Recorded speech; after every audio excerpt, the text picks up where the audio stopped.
जय जगन्नाथ बंधुगण आपण समस्त को भिकी एजुकेशन 999 चैनल को स्वागत। आज भिडटी बहुत खास होगा जाऊँगी कारण 2026 मसीहा दोल पूर्णिमा और होली अवसर में एमती एक शुभ संजोग बनूची जहाँ आपण जीवन सबू दुख कष्ट दूर कर आपण जानती कि यही दिन मात्र गोटे छोट प्रतिकार कले आपण भाग्य संपूर्ण बदली जापे। आज विशेष भिडियो मु आपण को 5टी एमती गुप्त उपाय विषय कहबी जहाँ कले आपण घर को धन सुख शांति आगमन हम। यही 5टी उपाय करंतु आपण भाग्य बदली जीव। होलिका दहन पाउंस।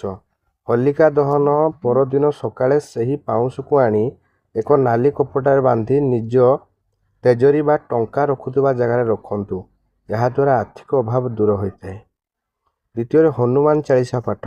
प्रतिदिन संध्यारे हनुमान पाखरे चंदन एवं बड़ीर चढ़ाऊ हनुमान चालीसा पाठ करंतु। यह द्वारा शनि दोष एवं मंगल दोष क्षय होता है। 3 नंबर मुख्य द्वार रे बंधन बार।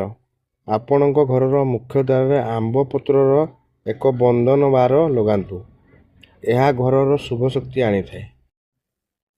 लक्ष्मी नारायण पूजा। दोल पूर्णिमा दिन माँ लक्ष्मी को गोलापी रंगर अबीर एवं क्षीरी भोग लगांतु। यह द्वारा व्यवसाय रे उन्नति होता है। पंचम पक्षी को शस्य दान।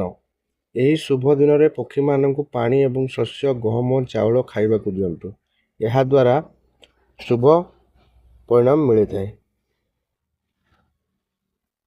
एहीपरि वीडियो देखिया मो चैनल को सब्सक्राइब करंतु एवं कमेंट जय जगन्नाथ लिखतु।